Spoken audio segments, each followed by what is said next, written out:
Starfield just got a huge info drop concerning Bethesda's plans for 2024, and they give us some insane numbers for how successful Starfield actually is.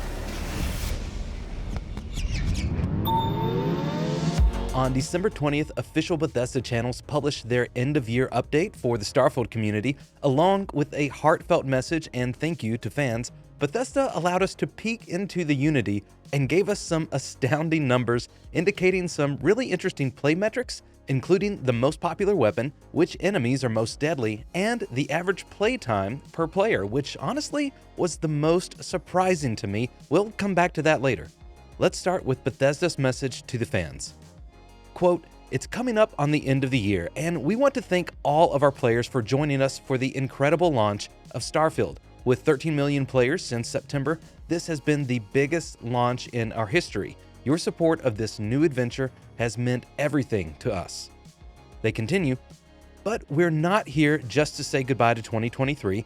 We've been hard at work on everything coming to Starfield in 2024. While we're not ready to go into all the details just yet, here's a glimpse at some of the things we're cooking up. First, we're targeting updates roughly every 6 weeks starting in February.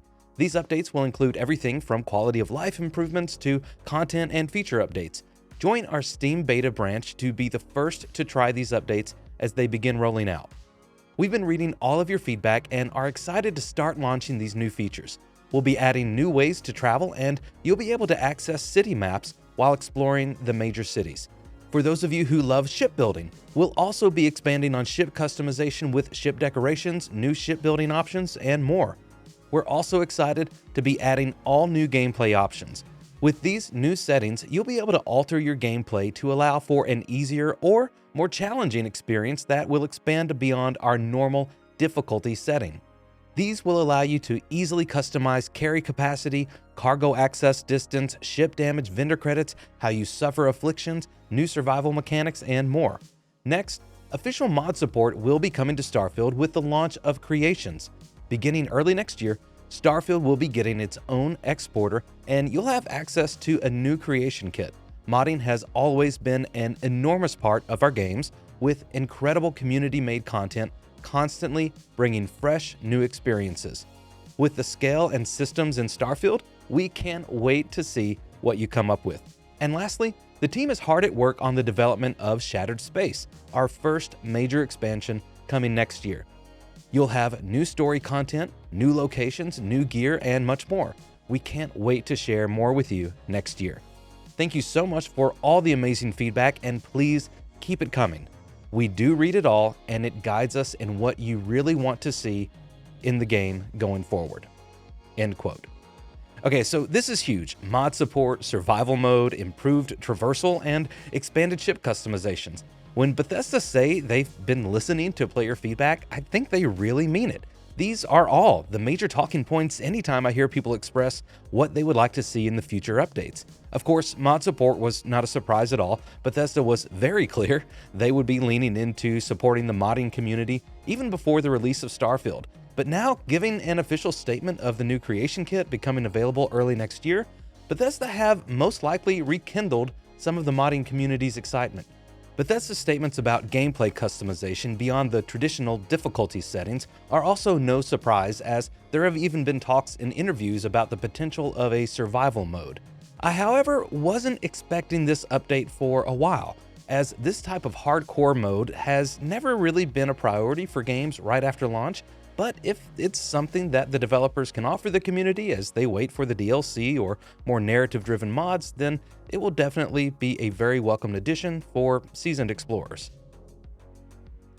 While no details were shared about the Shattered Space DLC, they did reiterate it will be the first major expansion, meaning they still have plans for multiple major expansions as of the game's current performance. They also hint, in addition to new story content, there would also be new locations. While this is just speculation, I can't imagine they would actually add more systems or planets to the already sprawling landscape of Starfield's current galaxy. Most likely, these will be more handcrafted locations to go along with the new story content, potentially another major city or settlement. The announcement that city maps are on their way is great news. although it is admittedly a bit anticlimactic, as the absence of basic maps of city spaces was one of the things players were scratching their heads about, wondering why this wasn't included at launch. That's okay though, because the last two big announcements are pretty substantial, and I imagine have the biggest appeal for bringing retired explorers back to the settled systems. The first and most surprising is an update to the shipbuilding system. By far, this was one of the things people were the most excited to do in Starfield before launch, and has absolutely delivered as one of the most popular features in the game post-launch. It's great that Bethesda are not just being reactionary to the trouble spots that players have pointed out, but they are also leaning into what players love about Starfield. And speaking of trouble spots, that brings us to the last announcement of new ways to travel. By and large, the biggest critique of Starfield centers around traversal both in space and on planets. While we don't get any details on this at all, if it's referring to space travel, if it's referring to boost pack abilities, or maybe even just a simple update to streamline the fast travel system. Whatever it is, this is definitely a huge opportunity for Bethesda to greatly enhance the longevity of player interest. Now let's get into the huge numbers that Bethesda released on this beautiful infographic, including the one that surprised me. If you're into Starfield and gaming news, make sure to subscribe and like the video. We have lots of great plans for 2024, and I would love for you to come along on the journey. Let's start with Starfield's player count. 13 million players have launched into the settled systems since early access began on September 1st. They are still touting the phrase biggest launch in our history, which means that even almost 4 months into the game's life cycle, it is still performing better with players than Bethesda's previous popular titles, including Skyrim, Fallout 4, and Fallout 76.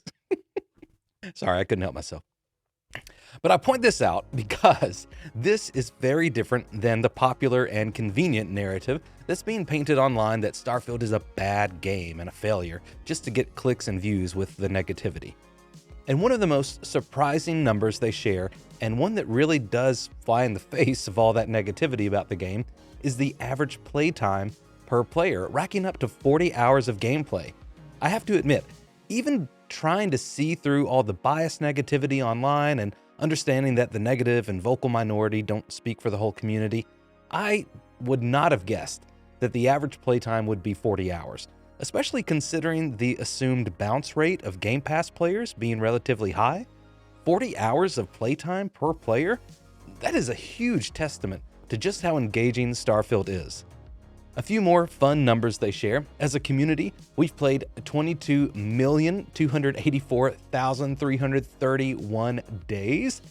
And in that time, we've spent 26,027,845 hours building our ships. We visited 1,972,345,902 planets and settled 4,575,290 outposts. And no one is surprised that shipbuilding is more popular than outposts. Ecliptic mercenaries have proven to be the deadliest faction over spacers and pirates, tallying up over 12,276,466 deaths, and the Ashta beat out the Terramorphs, bringing home 1,712,447 deaths. Our favorite food to consume is the ever-helpful Battle Meal Multi-Pack, granting 20 points of health and adding +8 to our carry capacity. We've eaten over 18 million of those. Nice. The most trusted weapon in the settled systems is no surprise to anyone who's used one, the trusty combat tech Beowulf. Not to be confused with its less deadly younger brother, the Grendel. Finally, we'll finish up with a few space magic stats here. Since Star Stuff is the most used star power, surprisingly beating out my personal favorite, Personal Atmosphere, which gives you unlimited O2 or stamina for a period of time.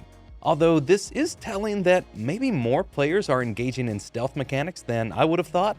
Stealth seems like it could use some tweaking by the developers, and I know there are already several mods available for PC players, but throw a little love to the console boys.